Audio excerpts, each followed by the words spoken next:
Again, my name is Nikas. I'm an alcoholic. How many alcoholics here? How many drug addicts? How many go to AA? How many go to other programs? Yeah, I like to identify by saying my name is Nikas, and I'm an alcoholic who likes to shoot meth alcoholically, because that's what it is I like to do.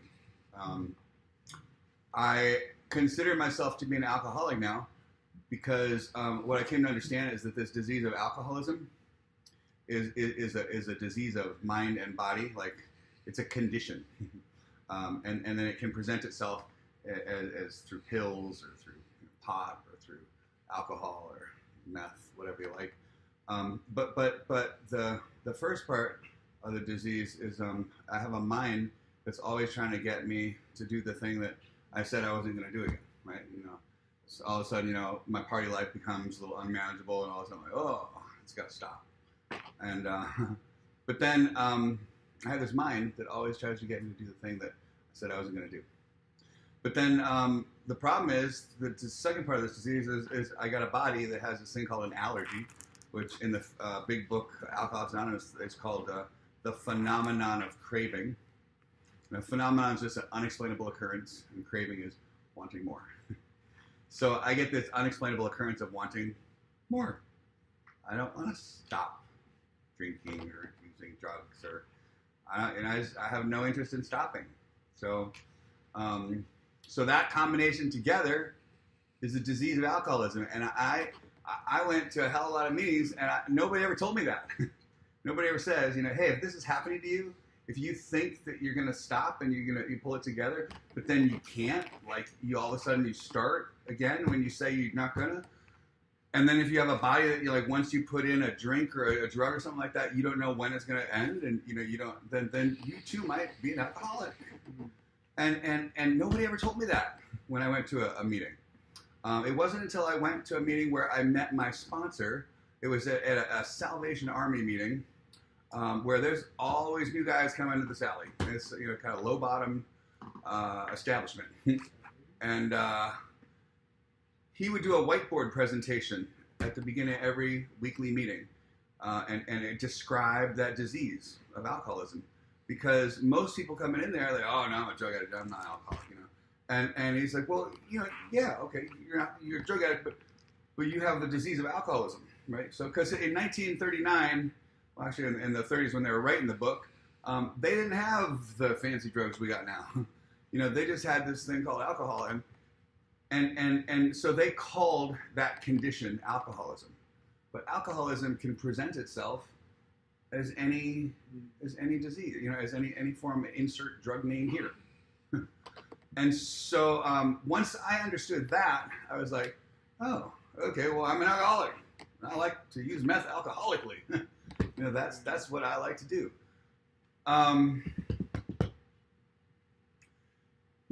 One of the things that my sponsor told me, he says, the difference between like AA and the other programs is in 1939, when the book was written, kind of a lot of people say it's kind of divinely inspired. Like kind of Bill Wilson, the guy that wrote it, like something had a hold of his hand writing this thing. But the directions and the steps came together, and it's in the first 164 pages of the big book, Alcoholics Anonymous. And my sponsor used to say, he says, "You like cocaine?" I'm like, ah. He said, "Okay, so would you rather get your cocaine from Javier down at 7-Eleven, or you want to get it from Manuel, who gets it straight from Colombia?" Colombia. He's like, yeah, AA's Colombia. I'm like, oh. He says, it's not that the others don't work. It's all the same stuff, You will get high from the 7-Eleven stuff, but it's just how much you want it stepped on, how much you want it cut, how much you want it watered down. You want your stuff pure. So that's the only difference. He says, so if you can just get rid of this, mental obsession of like, oh, but I'm not this, I'm not that, I can't, no, just let that go. And just realize that this thing can help. If that problem is happening to you, then this thing called Alcoholics Anonymous, the solution, can work for you. And so I kind of thought I'd talk just a little about like, well, what the hell is AA all about? Because we all go to AA. We all well, when I get sober and we all end up in sober livings and we go to treatment and we do all this sort of stuff. But, you know, the aftercare is you're going to go to meetings for the rest of your life. Okay, well, but, you know, but why? Well, because, you know, in these first 164 pages of this book, the first thing I get to learn is that I'm powerless. Like, so I have lost the power in choice. So I can decide to never do it again, but it turns out that decision doesn't hold water all the time. You know, I tried to tell my sponsor, you know, I was some uppity, fancy hairdresser driving a nice car, and I was like, oh, I'm not powerless. You have no idea what I can do. He's like, yeah. So have you ever said you're never going to do it again? I said, yeah. He's like, and then did you? I said, yeah. He says, I don't know, bro. Kind of sounds like you might be powerless over drugs and alcohol. Is that possible? And I was like, yeah, maybe that one thing. He said, but the difference is it's this one thing. If you're powerless over this one thing, that everything else is dependent upon that. And I was like, So, you know, so once I got to understand what this whole disease of alcoholism was, and I decided, shoot, this is happening to me. And he says, well, you know, we got a solution for that. He says, but you're probably not going to like it. And I says, well, what do you got? He's like, God. It's like, oh. You know, my whole life I had I'd been to Catholic school. I had, you know, my father was like a recovering Catholic, and you know, he always told me, what'd they tell you at school today? And I said, oh, they said, you know, religion. They said, don't believe that shit. And I was like, okay. You know, it's like, why would you send your kid to a Catholic school if you don't want him to believe what there's... Well, for him, it was the best school on the island. It's like, oh, okay. So, you know, I kind of came conflicted with some God stuff. And then being a gay guy, you know, there's a whole lot of, it's not cool to be gay in the church. But what I've come to understand is that, so my ideas of God are these old ideas that other people told me about. You know, like this was this whole, turns out I'm prejudiced. I'm not prejudiced. You know, why would I be prejudiced? I'm not no, but I actually have a prejudice towards this thing called God, because I didn't like the way it sounded. I didn't like the people that talked about it. I didn't like, you know, what they said about me. It's just, yeah, this God thing is it's not happening. But, you know, what I also learned in the first 60 pages of the book is that I'm actually what's called beyond human aid, which means that my mommy can't help me, my daddy can't help me, my therapist can't help me, my drug counselor can't help me, the judge cannot help me, my sponsor cannot help me. I'm beyond human aid, meaning that all human power at some point is not going to work for me. So, okay, well, then what's going to happen? Well, you're going to have to find a power that's greater than you. And it's going to have to be bigger than you and bigger than all the drugs and alcohol in the world, because there's a whole lot of drugs out there. And so I thought, okay, all right, well, I still didn't like the God idea. But you know, as reading through the first 60 pages of the book, there's a chapter called We Agnostics. And the chapter We Agnostics does not tell you what you need to believe in, does not tell you need to join this church or join these Hare Krishna cults or go, you know, sell flowers here. No, it doesn't tell you anything about that. It doesn't tell you how to pray, it doesn't tell you what. It just tells you that your idea isn't working. Your idea of how this whole thing and your prejudices are holding you back. So, since you know, step 2 says, came to believe that power greater than me could restore me to sanity. So I come to these rooms and I see that, okay, so something out here is keeping all these people sober, and yet I can't make it through the weekend. Okay, so something inside me is like, there's a little opening that, okay, but you know, then when it says the God of your own understanding, well, that's a huge, like, that's a big possibility, right? Because then it doesn't have to be your God or his God or her God. You know, it can be of my understanding. So the chapter We Agnostics, you know, gets me to understand that, you know, if a light bulb is burned out, what do I do? Change it. If I go to shave my face and I pull out the razor and it's cutting me up, what do? I change it. I discard the old and replace it with something new because new things work better. But yet, I have this old idea of God that I just want to hold over, a hot flame and yell about it. And it seems apparently that I'm going to need this relationship with a God because I need a power greater than me. It's kind of like, the way I sort of talk about power, it's like, imagine you're a cell phone and your battery is like on 5%. And you got a little red bar. What do you need to do? You need to plug that phone into the wall, into the big power source, which then recharges it, right? It's real simple. You just plug it in the wall. There's nothing difficult about that, right? And then all of a sudden you're good to go. Well, it's kind of like that's the same sort of thing. This whole God thing is just a big power source. So my power source is going to run out. On my power source, things don't do so well after a period of time. But if I keep recharging from the power source, I'm good to go for quite some time. So at some point, and especially in that chapter, we agnostics, I had to realize that, okay, if I'm ready to just discard my old ideas for new ones, and yet I'm still stuck on this God thing because I don't like the idea, and yet it's telling me a God of my own understanding, so I can pick my own, design my own, and yet I'm still stuck on this. Well, it's not this, then now it's me. Now I'm the problem here. So at some point, I decided to become willing. And that's really all it's really being asked in that is you don't have to believe, you just have to be willing to believe. And if you're willing to believe, then you're willing to do what people say, which is, why don't you try this prayer and meditation thing? That's so stupid, that's so lame,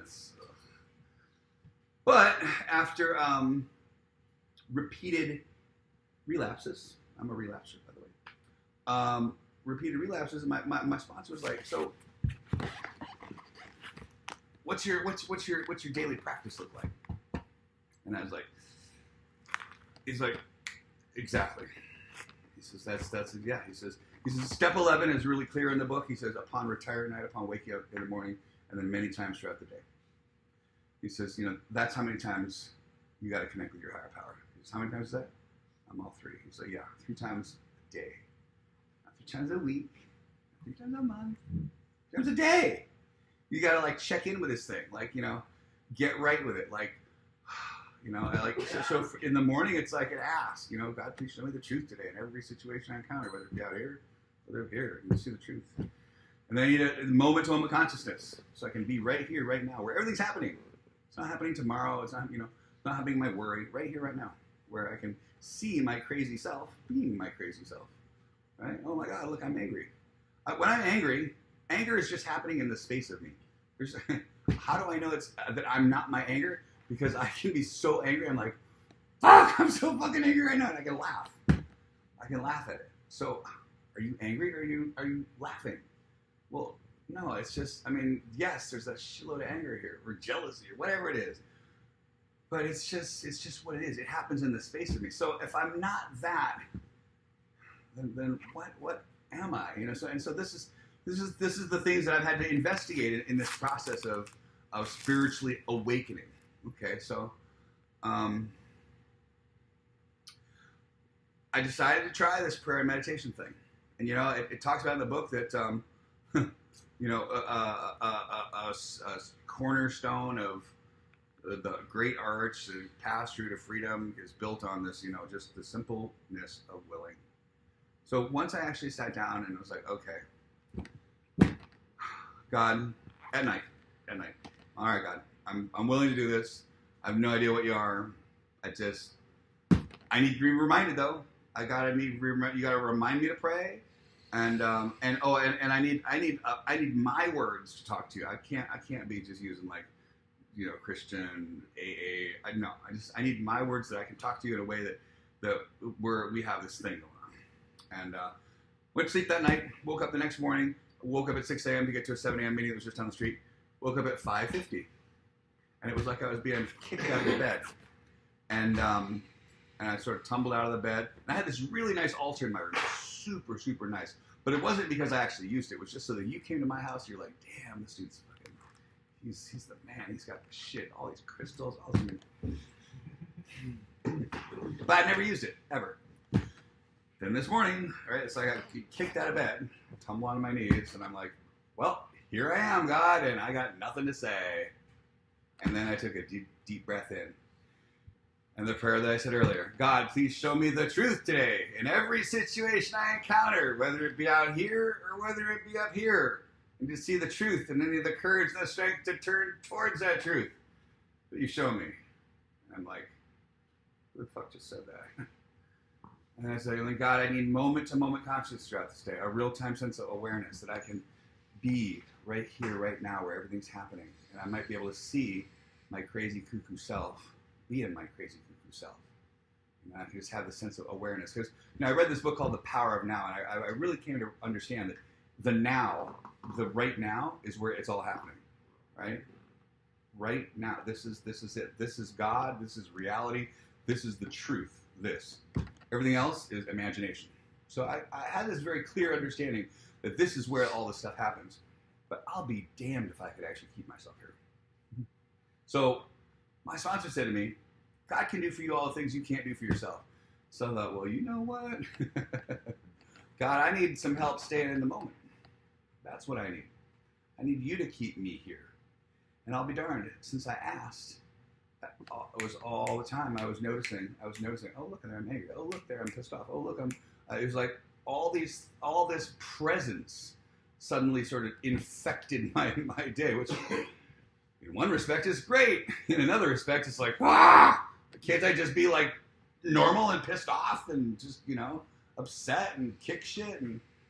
But, the reality is, yeah, you can, but where does that get you? And I was like, so it's kind of like this facade of my life started like falling apart because I started living in the truth, and I started actually, my prayers started being answered, and I'm like, oh God, and this, my sponsor said, if you want to put God on the spot, he says, God will tell you what it is that if you ask for, he'll prove it to you. And I was like, I don't know about all that proving God stuff. But then one day, I opened up the San Francisco magazine, and the King Tut exhibition was coming to town. And in my head, this thought came that says, call your client who's got a newspaper, see if you can get tickets to the opening. And I thought, well, I never asked her for anything. But this voice in my head just said, do that. So I called, hey, Lois, it's Nikas. I said, I never asked for anything, but I'm seeing here that the opening's coming, and I'm wondering, if, I know you guys got media stuff, and is it possible to get ticket to the speaker dinner, which was this benefactor dinner? And she's like, ha ha ha. She says, you realize it's $5,000 a plate, right? And I said, I didn't know. She goes, yeah. She goes, you guys, they're not even giving me, and I'm the media sponsor. I'm running ads in the magazine for them, and they're not giving it to me. I said, oh, okay. Well, this is just thought. She goes, oh, I'll get back to you. So she called me back a few days later, and she says, guess who's going to the opening dinner? And I remember I just kind of like, I kind of got emotional. I just like that. And I was like it was just suddenly like, I kind of like this little proof thing happened. And I was like, I didn't really want it to be true. I did, but I didn't want it to be true. And it was, and now it's kind of like, well, now it's irrefutable. I mean, it's like, so I started having these experiences in my life when I actually reached out, and I didn't ask necessarily, that's the only thing I asked for.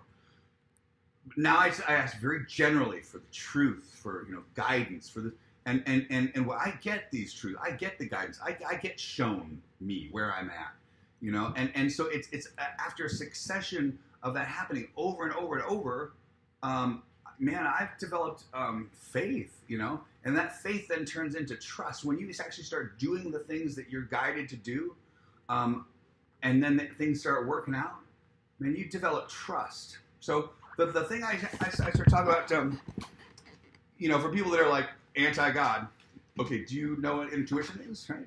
Everybody's got intuition, right? What happens when you don't follow your intuition? bad shit usually happens, right? I mean, but when you follow your intuition, it's kind of like there's usually like this, it's like you're in the zone, you know. It's like, and so for me, all I need to know about, you know, God or the universe, whatever you want to call it. I mean, some people have a wonderful, beautiful name for their God. Mine is it, them, they. I don't, you know, I talk to it, them, they, and they hook me up. And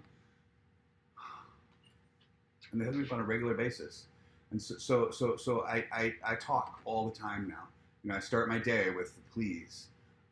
And then throughout the day, if I'm having a hard time or I need some, you know, I'm questioning something, I just ask out loud, you know. And at night, I say thank you, and I take note of all the places in my life throughout the day that I felt like the hand of the divine sort of like had my back, you know. I noticed all those things, and I realized that like my new mantra today is like ask, listen, do, say thank you. So ask in meditation. Ask in prayer, listen in meditation, and then do whatever it is I'm told to do, and then say thank you at the end of the day. You know, it's just like recognize that this thing that's not your thoughts is hooking you up. You know, the other thing for me, meditation was this really like wow sort of thing, and I have a teacher, this guy named addict, which gladly, if anybody's interested, I'll give you a Google Drive to his meditation CDs. His whole thing is looking at meditation as simply just an investigation into what happens when you're not being you. Right? So it's the investigation of just sitting and allowing everything to be as it already is. Just a total relaxation. It's kind of like this sensory mechanism is a listening station. Right? And so if I'm thinking, I'm being busy. There's this busyness going on. But what happens when there's no nikas going on? What occurs when there's just this beingness, just this presence, just this sense of onness? What actually happens? So for me, meditation is just simply an inquiry into what occurs when I don't. Right? And as it turns out, that I've had incredible aha moments, you know, incredible insights. Post relapses, ask, please help me see myself, you know, and I sit there, and all of a sudden, lightning bolt stuff, man, of like, this was the thing that you were doing that you shouldn't have been. This was the thing that you could have been doing. You know, it's like, but that was really just because my mind is always going to try to figure stuff out, and it's like what I've come to understand is like, my mind is really not my best friend, you know, because my mind will think things, I'll think they're true, and then I'll take an action based on the thing I thought was true. So let's, you know, just make the drugs and alcohol. So my mind will tell me, it'll be different this time. You'll have fun. You can do it and nobody will know. You'll be fine by the morning. It'll all work out. You won't get piss tested. It's all good. You know, and it's like, so my mind knows all the things to tell me to get around my security systems because it's my mind. It knows what works for it, right? But if I make those choices, it's like I'm going against my intuition. My intuition would have been like,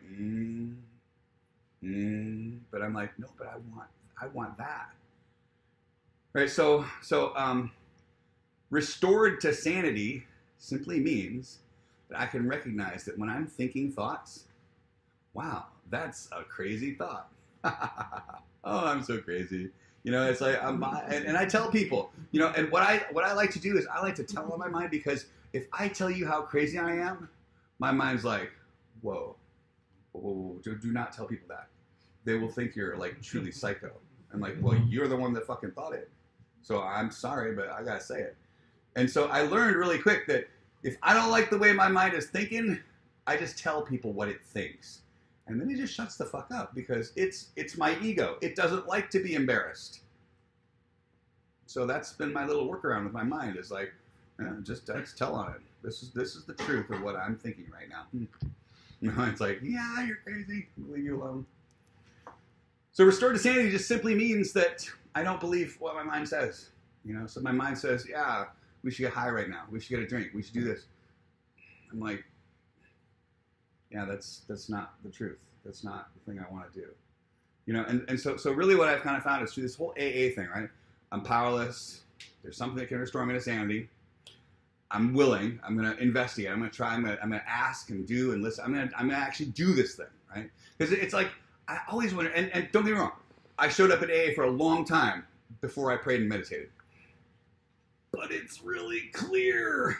It's like, that's what the people in this program that are like having super successful lives, they all have a spiritual practice.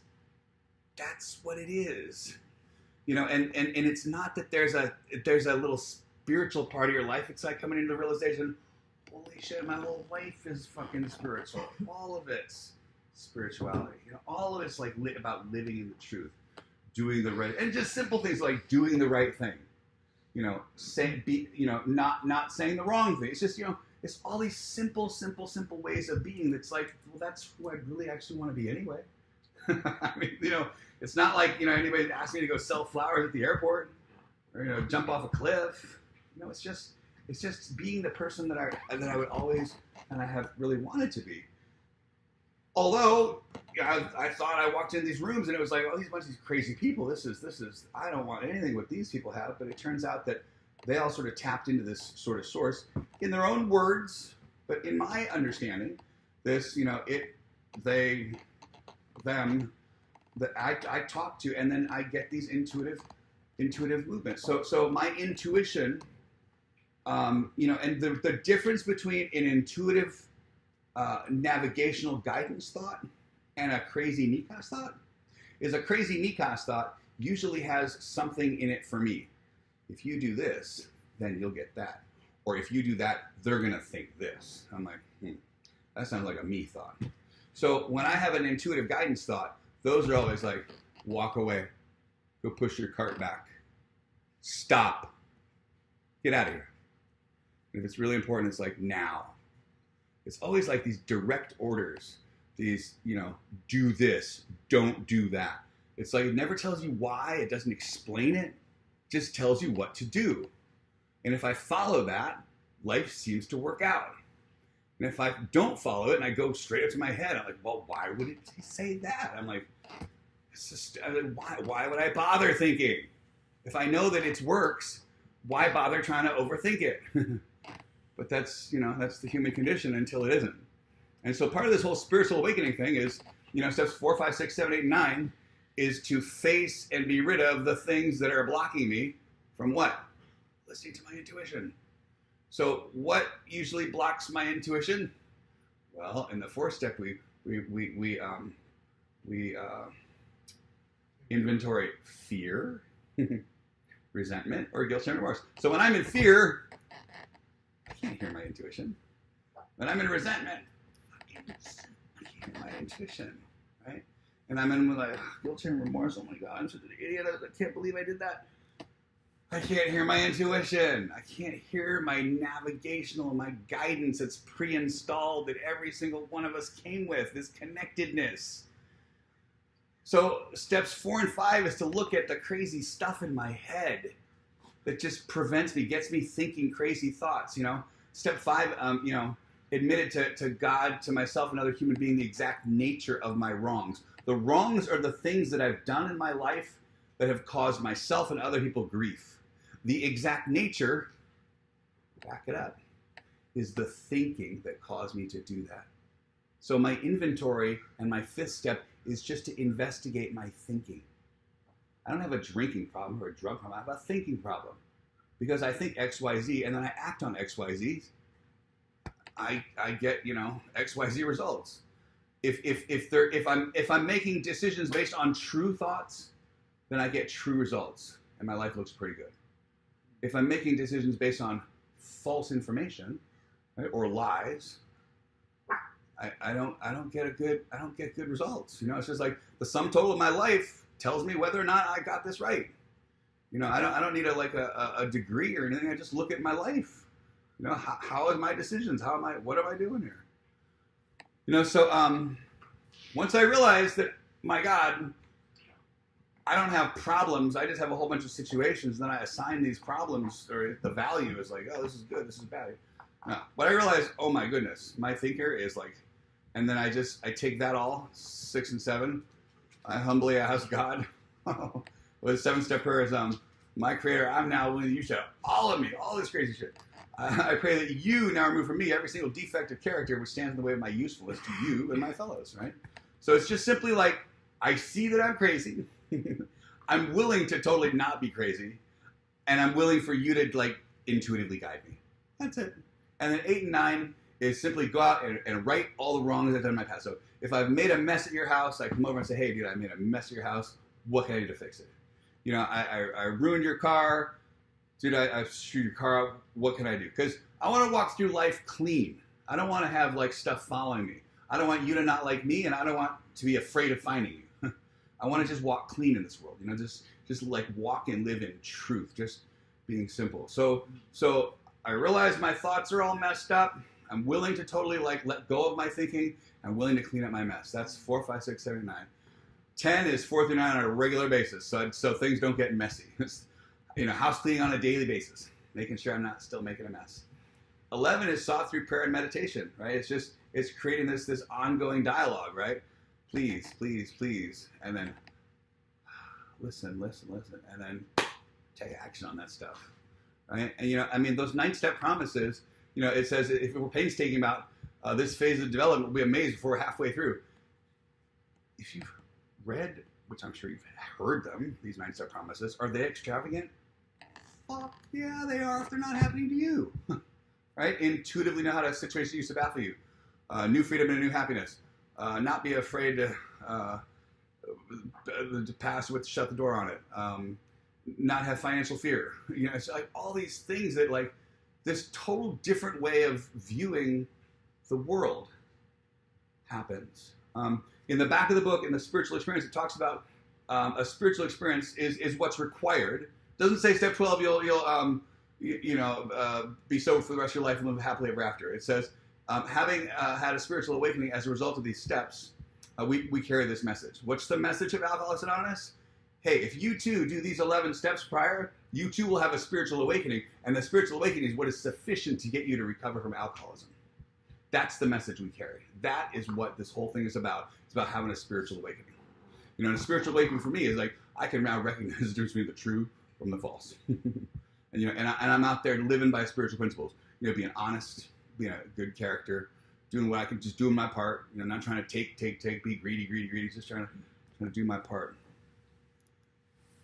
So that's what kind of AA is. It's not. I got here and I thought it was just some stupid thing with some stupid people, and it's just all just stupid.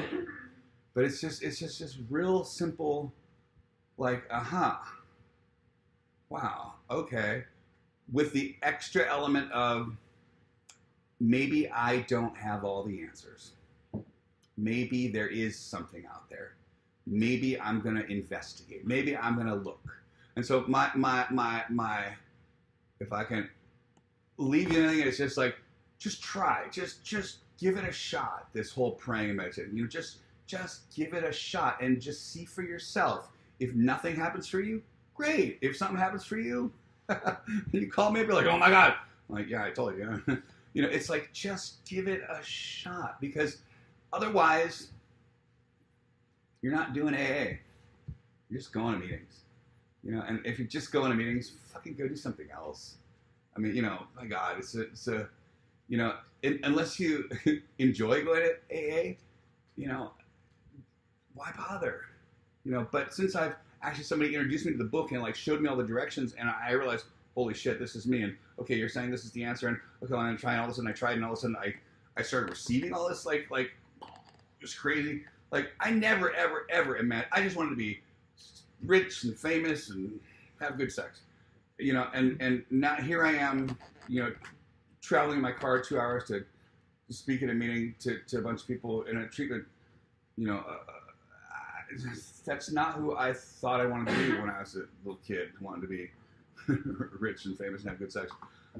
But it turns out that that's what it is that I do now, because the rest of my life is freaking gold, man. It's just I'm so hooked up. But God's like, yeah, but I need you to go this thing for me. I need you to go talk about this thing and just share. Just throw down some of what we do. And I'm like, oh, okay, so whatever. That sounds good to me. So that's been my experience with AA. You're welcome to ask questions or talk. I don't know how y'all do meetings. If you want to just talk and show just whatever. But that's me. Thank you.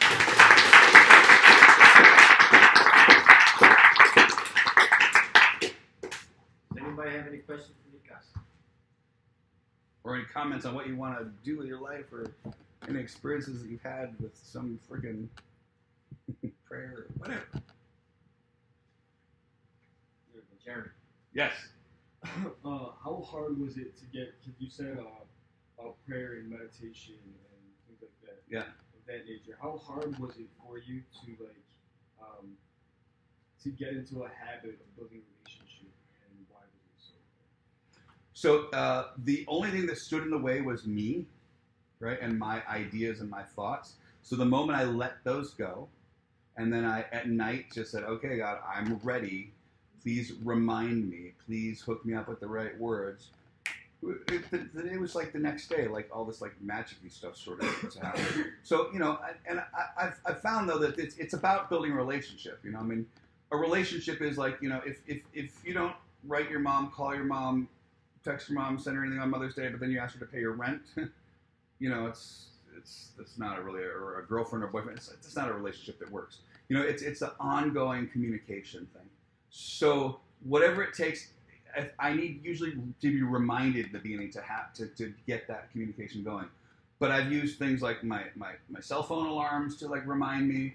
I've set up with other friends with the meditation thing. Like I had a friend in West Hollywood, Keone, and we would every day we would text each other how long we meditated for. It's just so we had like an accountability thing. So every day, I said 10 minutes a day, 15 minutes a day. It was like we had this accountability thing. So it was, when I became willing, it just became. Then it was just like it just got worked out for me. But that original willingness was the difficult part. But after relapsing a few times and realizing, okay, I think I need to do more than what I'm doing. I think that that my way is not working. And my sponsor used to say, he's like, so if you're not doing the 11th step the way it says in the book, upon returning up when I wake in the morning many times throughout the day, he says you're not doing the steps as per the outline in the book. You're not following the directions. And if you say you're an alcoholic as it says in the book, but you're not willing to do the directions, you're going to get whatever you get, and whatever you're doing is getting you relapse. So why do you even bother? And I'm like, he's like, yeah. He's like, I'd step it up if I was you. He says, if this is about a God that's going to work in your life, he says, I'd get real close to God. Because you're like living in the forest right now. You're not close to God. I'd get close to God if I was you, because you're a mess. And I was like, okay. Thank you. Yeah. Yes. Caitlin, alcoholic. Caitlin! So, two things. One, I really like the way that you explained about like your intuition voice and like Yeah. your own voice. I'd never heard it like that Yeah. before, and that makes a lot of sense. Like when you Yeah. say it like that. And then also about meditation. Yeah. So I started trying to get into meditation maybe like a month ago or so, and I usually do it like after I read my morning reading or whatever. Yeah. I always do like a couple minutes, but like how you were saying, like just kind of to clear your mind and like just be or whatever, like it's sometimes I'll like just try and like listen to like nature or the cars going by or stuff like that. But sometimes when I can't like do that, somebody else had told me like to just like repeat something over and over. Like, do you have any other suggestions on what to do? Yeah, I will send you a link to this guy Adi Shanti. He's got this thing called True Meditation. It's a 3 CD series, and he just kind of breaks it down in the most he makes it super simple. But his whole thing is, it's great if you have a mantra or you watch your breath. He says those things are great. He says, however, spiritual awakening and this thing called enlightenment isn't about watching your breath, and it's not about saying a mantra. It's about coming into the absolute understanding of your true nature. It's about finding out that what you are in this universe. What is the true you? That's what spiritual awakening is about. He says, so if you're using a meditation technique to do something, he says, you got to understand that is an egoic idea, a self doing a self activity for a self result. He says, and so you're never going to get out of this self loop. He says, so at some point, he says, you might use those things to geolocate yourself right here. He says, but then as soon as you get here, then just start to just relax and allow everything to be as it already is. So if my head is already busy, just let it be busy. If my head is really quiet, just let it be quiet. If it's really noisy because I'm doing this at a street corner, then that's just what's happening. It's when I'm in conflict, when I'm in opposition to. It's like, the how do I know where I am? If I'm in opposition, that's where I am.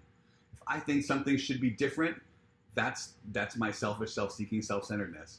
And so in meditation, I can practice like letting go. I actually was at this meeting one time, and we sat down. It's in San Francisco, and right as we sat down and the bell went off, these two drag queens were outside at the bus stop. These two black drag queens, and they were loud. And I thought, oh dear God, this is going to be just all about them and this. And I thought, you know what? All right, let's just see. Is it possible that I could just sit here and just allow that conversation to be like like music or like a bird chirping? Just is it possible to listen without conclusion, without being involved in the conversation? Is it possible just to be in a deep state of listening? And so that was the very first time that I was ever to absolutely let go and allow this very loud conversation about whatever. I don't remember because I didn't tune into it, but I was just able to hear it just like there was just birds chirping outside the window. And it was so funny because and it was, the girls were, girl, what time's the next bus coming? She said, 17 minutes, girl. And I'm like, it's 15-minute meditation. Right? And right when the meditation bell for 15 minutes, the bus doors opened. And I was like, oh my God. It couldn't be any more crystal clear of like, yes, you can meditate there too. Because you just let go.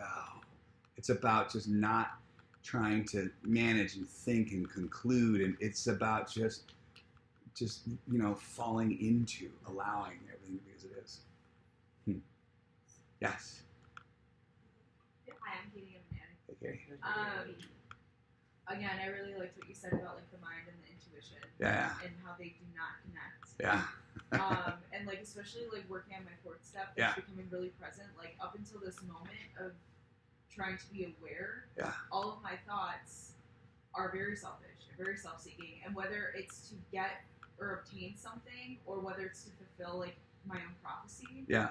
it's always about me. And Yeah. it's like I'm being affected and I'm being offended and I'm Right. being attacked and this and the other.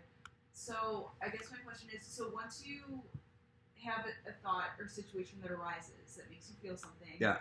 and then you're able to identify, okay, like I'm being really selfish right now, like I'm making this situation about me, or I'm being really self-seeking, I'm trying to fulfill Yeah. my own feelings of like worthnesses or blah blah blah. Like, what do you do from there once you're able to recognize and understand and comprehend? Like, do you just let it pass, or do you what do you do with that? I literally giggle at it. I'm like, wow, that's where my mind goes. That's where it goes, and realizing that everybody has crazy thoughts all the time. I can't tell you how many times I've talked about thinking about killing people or raping somebody. I mean, crazy shit.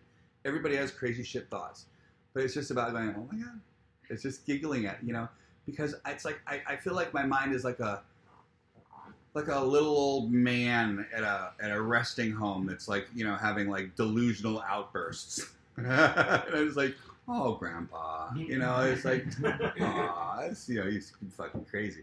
But I just love him. I just love that because that's how my crazy mind is, and it's the truth. And and just becoming in cooperation, I can then I can meet it with a smile. I can just be like, aw, And then there's no opposition. There's not wishing it could be different. Thinking, oh, I should be above this. I should be further than this. I should be more enlightened than this. But that's not the truth. The truth is that's where I'm. And that's just it's about awareness. Got it. And just letting it go. But meeting it with that, that's where that awareness. That God, please show me the truth today. Every situation that's happening out here or up here. That's the truth. And I don't have to hold on to it. I don't have to wish it was different. I just can acknowledge it as, wow, that's my little old man head right there. Yes. So, thank you for going through the steps. I've never heard it broken down so good like that. That's my sponsor. So, I was like, I have a little over 2 years and 4 months coming up, and I was almost done with my steps. Yeah. And then I think I got my whole life got wrapped around recovery. Okay. Working in recovery, sober living, and going to school for recovery. And my sponsor, I started acting out my attitude became really bad. And I like how you said it was 6 and 7. Because I've been stuck on that step for 4 months now. Yeah.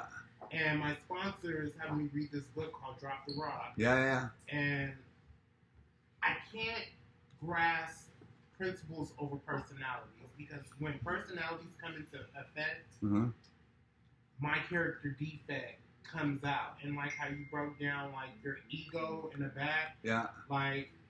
When somebody does something, my ego's back here bitch, I know you ain't about to just let that shit slide. Mm-hmm. And then I have word vomit. And then if I don't have word vomit, I'm sitting here, basically holding it to myself. So how do you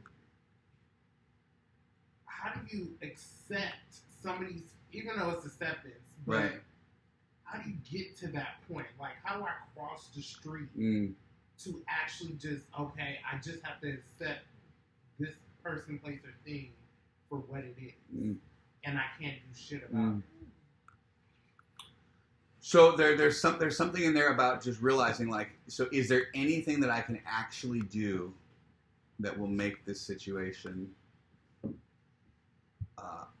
other than in the way it is? I mean, it's the situation is how it is, right? So if I am at all wishing it should be different, that's just is it possible through my wishing, coming to the understanding, is it possible that I can actually change it with my thoughts, with my, is it not already perfect? Is that person being the, idiotic jerk that they are they not being the perfect idiotic jerk? Is that not them being them perfectly? Is that not how God? Because in my world, there's no accidents and no mistakes, and any people. God doesn't make mistakes, right?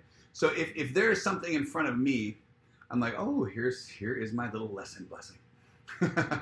This is because it's not about them. It's about, is it possible for me to just surrender and let that go? Because there's a woman, Byron Katie. She says, is this thought true? The second question is it verifiably true? Right, so if I think that person should be different, is that true? Should they be different? Or is that just what I want? And if then the second is it verifiable, is a verifiable thought true? And the third is what happens inside my body when I believe that thought? What is the experience that I'm having inside my body when I'm actually believing what I think? And then the fourth question is, who or what would I be if I didn't believe that? And I like that because it gets me to see my thought isn't the truth, it's just a thought. And then it sees that if I believe that thought, I have all this internal anxiety. And then it gets me all the way to, well, what would I be without that? Oh, I'd still just be me, but not uncomfortable. You know, it's just like sometimes I have to literally go through those exercises with myself of like, you know, what if what I'm thinking verifiably true? And mostly it's always like, no. Okay, so then shut up. Okay.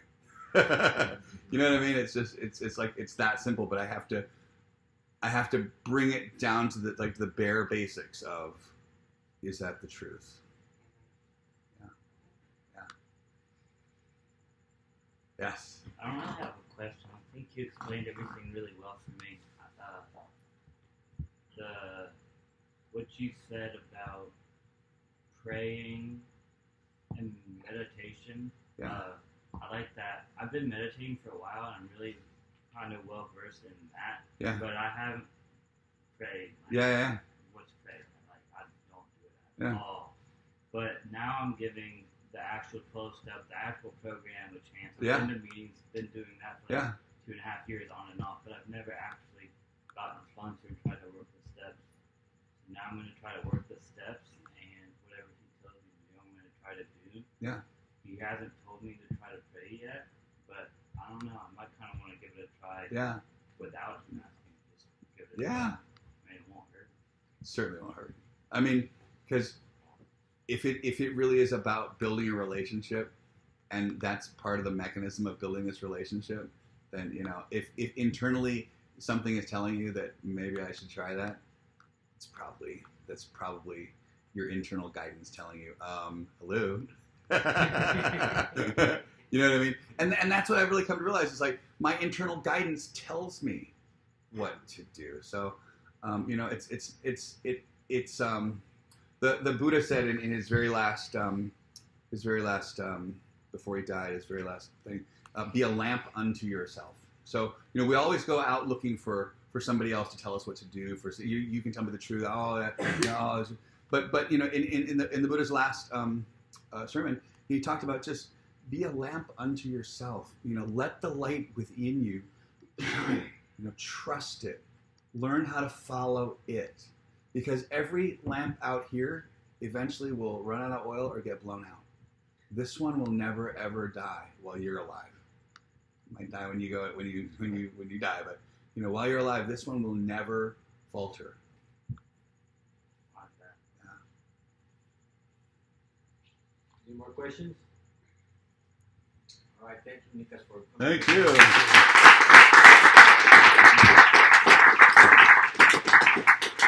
Thanks, guys. Say a prayer for the addict suffer.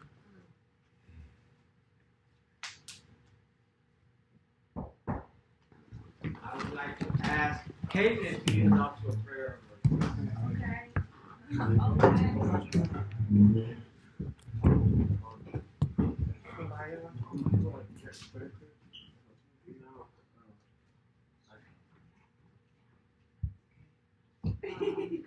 God, grant me the serenity to accept the things I cannot change, the courage to change the things I can, and the wisdom to know the difference. Amen. Keep coming back, your works will be working. If you want me, thank you so much, man. That was awesome. That was just great. I mean, really. Thank you. Yeah. That's great. I really like that. Yeah. Wait, now let's try this. Yeah. You're gonna sing Take That? All right, thank you for the Yeah. whole brother. I'll just Perfect. Okay. I've been in meditating like 5 years. Started using it just to fall asleep, What? No. and just to relax anxiety, and I've been doing it more and more. And I've gotten really good at doing the practice of it. And I'm trying to use it for like introspection. Yeah. The first time I did something like you were saying, it's really supposed to be for, and I knew it was really supposed to be just be yourself, and whatever pops up. Yeah. I this new IOP started last week, and one of the facilitators, his exercise was to sit chair in front of somebody, and this is my first day, I don't know anybody whatsoever, and look them in the eyes for 2 minutes. And that was like a form of meditation. Yeah. And you're not supposed to. I mean, it's not to laugh. Right. But like, don't talk to them. Right, just. You learn so much about yourself in Yeah. those 2 minutes because you're like, what does she think? What Yeah. does she care? Right. Should I look like it was awesome. Yeah, you and that's see, like, wow, this is a that crazy was bunch of yeah. chatter here. Right. Yeah. That was Thank Thank you very very much. much. I know Say that it again. Victor. Picture right now. Hey, thank you so much. That was great. You hit so many points. That was awesome. Yeah, I'm still struggling with living in the now moment. I still compare myself with this idea I have of where I should be. Yeah. That I have from my childhood where things were just amazing and great and